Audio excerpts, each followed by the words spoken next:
I don't think you'll ever hear the words "I love the government" genuinely come out of a person's mouth.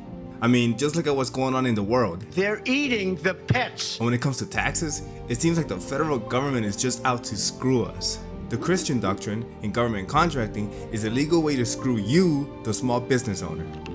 What exactly does the Christian doctrine mean? If you have ever signed any contract in your entire life, you're aware that it includes these things called clauses. When we use the phrase, "if it's not in the contract, it doesn't exist," we are referring to these clauses.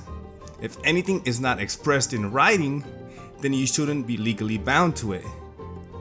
But unfortunately, the Christian doctrine is an exception. So check this out. This principle allows certain required clauses to be incorporated into a government contract by operation of law, even if they are omitted from the actual written agreement. What that means is, let's say the government forgets to include the drug-free workplace clause, and one of your employees just happens to have an ounce of marinara in the vehicle while working. Now, whether he's in possession or not in possession, that's for the courts to determine. The point is, now your company is held liable. Even though that clause was not in the contract, it should have been in the contract, therefore it is automatically in the contract whether it is expressed or not. Interesting. So where does the Christian doctrine come from? This doctrine stems from a legal case, Christian and Associates versus United States, where the court ruled that mandatory clauses reflecting government procurement regulations are considered to be part of a contract regardless of whether they were explicitly included.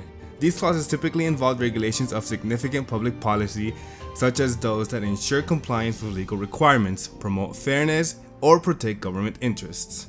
For example, if a government officer accidentally leaves out a clause that is required by the Federal Acquisition Regulation, such as those related to termination for convenience or compliance with labor laws, the Christian doctrine allows that clause to still be enforceable.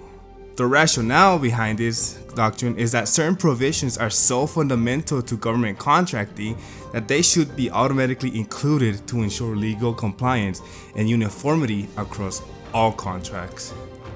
The Christian doctrine exists to protect the government's interests if administrative errors occur and it is clearly the government's fault.